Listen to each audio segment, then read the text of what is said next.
Pertama untuk calon PNS di BRIN itu dia minimal berkualifikasi S3 di berbagai bidang keilmuan. Mulai dari ngurus ilmu satelit sampai ilmu agama ada, jadi ya semuanya ada. Oh, jadi tidak terkhusus untuk saintek saja kali ini? Iya, tidak. Termasuk ilmu sosial humaniora dan sebagainya. Ya. Untuk yang studi di luar negeri bagaimana nih Pak? Bisa mendaftar nggak? Oh ya tentu. Jadi memberikan pilihan bahwa ini loh ada profesi, ada posisi, ada lowongan yang bisa mereka pilih ya untuk kembali mengabdikan dirinya ke Indonesia secara langsung. Ya, jadi kalau BRIN, saya yakin banyak nanti akan mendaftar ke BRIN sebagai periset ataupun perekayasa, dan posisinya sedang di luar negeri, kita siapkan lokasi tes di luar negeri. Disiapkan? Tidak harus kembali ke Indonesia atau ke Jakarta.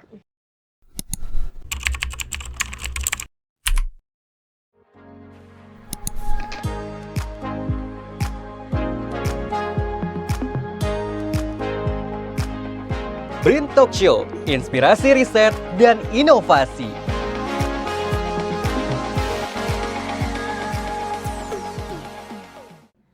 Halo kawan BRIN, selamat datang di BRIN Talk Show bersama saya Dea Mala. Kita akan membahas penerimaan CPNS BRIN tahun 2024 nih. Kawan BRIN tertarik bergabung supaya kawan BRIN paham bagaimana proses pendaftarannya dan formasi apa saja yang dibuka. Yuk ikuti perbincangan kita.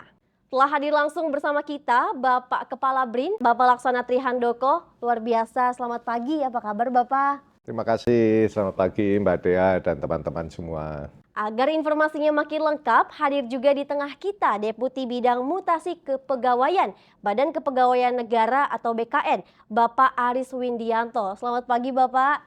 Selamat pagi Mbak Dea, kabar baik. Kabar baik ya Pak. Oke, kita bisa langsung mulai pertanyaan nih. Pak, apakah benar tahun ini BRIN membuka pendaftaran CPNS? Ya betul, jadi tahun ini kembali BRIN membuka lowongan CPNS sebanyak 500 formasi untuk para periset. Untuk formasinya mungkin bisa disebutkan Pak, apa aja?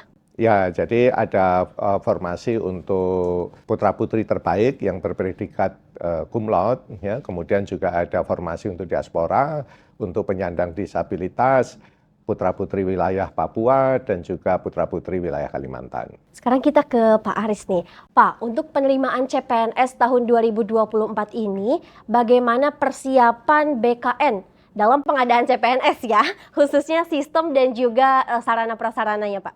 Baik, terima kasih Mbak Dea. Jadi pengadaan CPNS atau ASN itu setiap tahunnya terus berulang. Memang ada kadang-kadang kosong tidak dilakukan. Nah, tahapannya hampir sama. Mulai dari perencanaan kebutuhan, penetapan formasi, kemudian pengumuman, kemudian seleksinya, kemudian pengumuman hasilnya, pemberkasan, penetapan NIP, sampai dengan penetapan SK sebagai CPNS.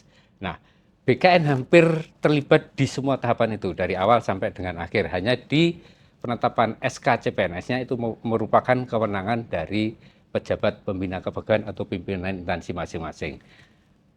Dari sisi persiapan sistem, bahwa seluruh tahapan yang dilakukan dalam pengadaan calon ASN atau CPNS ini menggunakan sistem yang disiapkan oleh BKN. Mulai dari perencanaan kebutuhan dan seterusnya, itu ada beberapa sistem yang disiapkan oleh BKN. Antara lain SIASN untuk besarannya, kemudian di sana ada sistem seleksi calon ASN atau SCASN.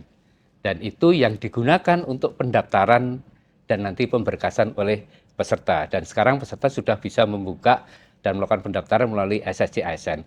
Sistem yang lain adalah CAT untuk seleksi kompetensi dasar dan kompetensi bidang. Dan ICASN terakhir juga itu besaran sistem dalam rangka pengusulan NIP ke BKN nantinya setelah selesai seleksi itu juga menggunakan sistem yang disiapkan oleh BKN. Itu dari sisi sistemnya.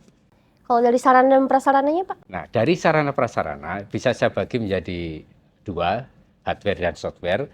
Software tadi sudah sedikit saya singgung dari sistem yang sudah dibangun oleh teman-teman BKN sendiri.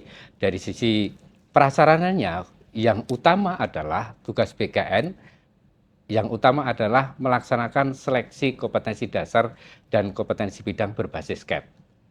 Dan itu setiap tahun kita lakukan sejak tahun 2014. sejak tahun 2014 kita harus memfasilitasi CAT di seluruh wilayah Indonesia.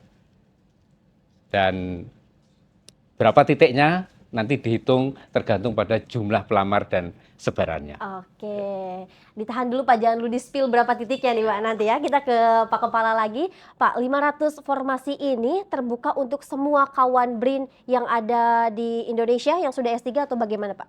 Ya, jadi secara umum persyaratan utama untuk calon PNS di BRIN, dan sebenarnya tidak hanya PNS ya, calon ASN juga kalau ada P3K ya, itu dia minimal berkualifikasi S3 di berbagai bidang keilmuan. Jadi karena BRIN mencakup semua bidang keilmuan, jadi secara prinsip kami bisa menerima seluruh bidang keilmuan.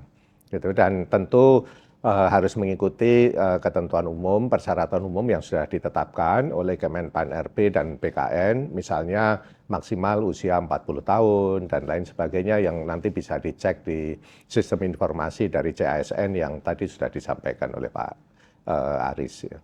Untuk yang studi di luar negeri bagaimana nih Pak? Bisa mendaftar nggak? Oh ya tentu.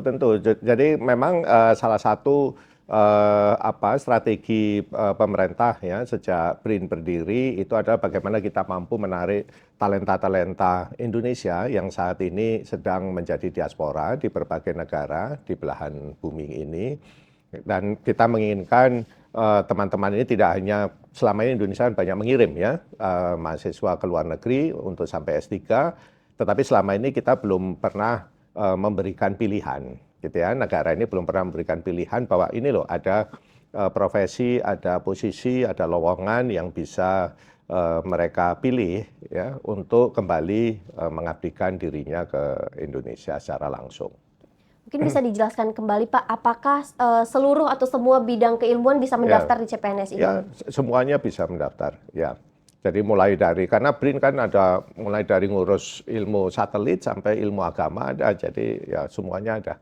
Oh, jadi tidak terkhusus untuk saintek saja kali ini? Iya, tidak. Termasuk ilmu sosial humaniora dan sebagainya. Ya.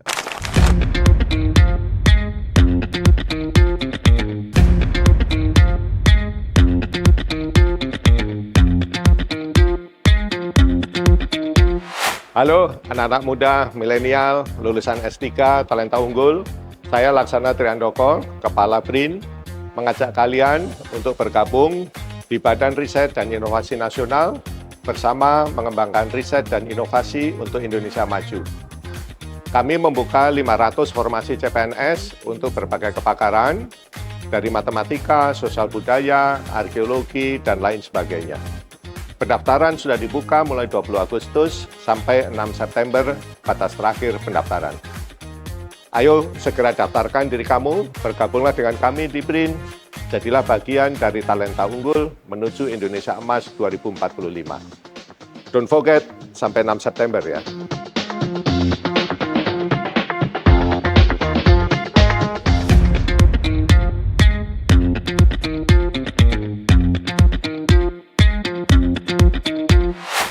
Kita kembali lagi ke Pak Aris.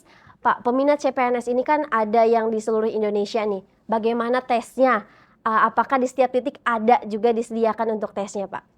Jadi kita tahu bersama Indonesia itu wilayah sangat luas. Betul dari sekali. Sabang sampai Merauke, Betul. dari Miangas sampai Rote. Nah, untuk titik lokasi kita berusaha, BKN berusaha untuk mendekatkan kepada para pelamar.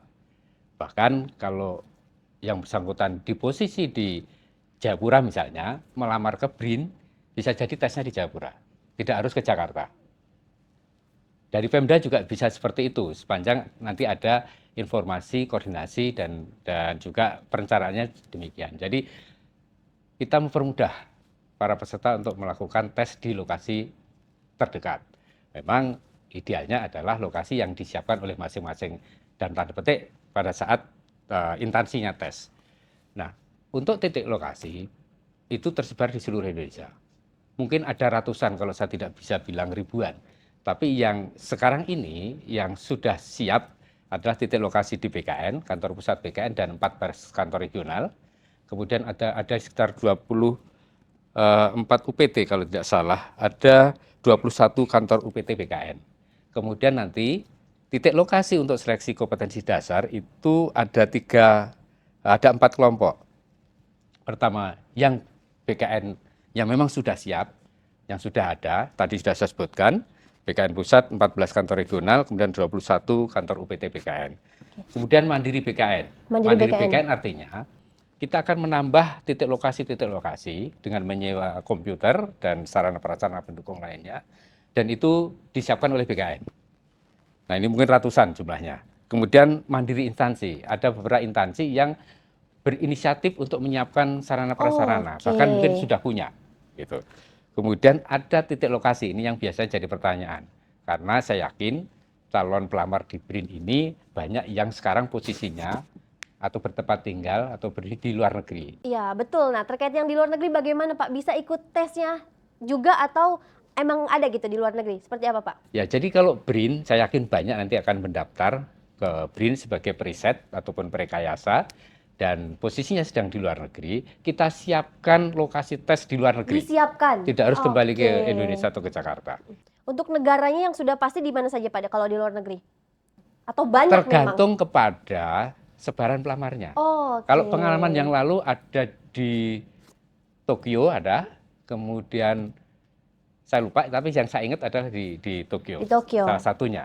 Yang lainnya saya kurang ingat, mungkin di Australia juga ada, gitu.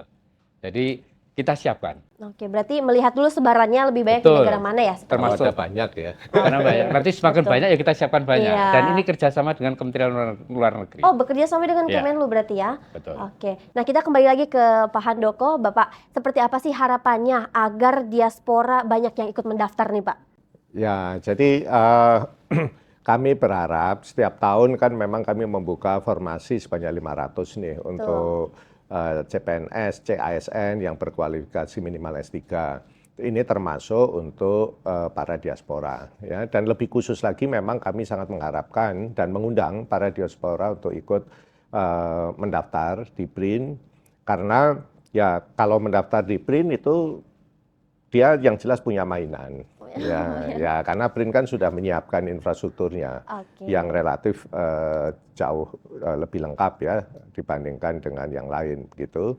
Dan memang BRIN dijadikan sebagai jangkar untuk menarik para diaspora, di mana mainan itu dalam tanda petik ya, mainan ini sudah ada, dan banyak riset grup yang memang juga sudah siap untuk bekerja sama dengan mereka, sehingga diharapkan mereka tidak terlalu mengalami kesulitan untuk beradaptasi misalnya ya, gitu pada saat awal-awal kepulangan itu. Ada istilah baru nih, mainan ya, fasilitas di BRIN maksudnya itu ya. Oke, wah menarik sekali ya kawan BRIN, ternyata semua lulusan S3 baik dalam negeri maupun luar negeri bisa ikutan CPNS BRIN tahun 2024. Pak, kita jeda dulu sejenak ya. Kawan BRIN, jangan kemana-mana, tetap di BRIN Talk Show.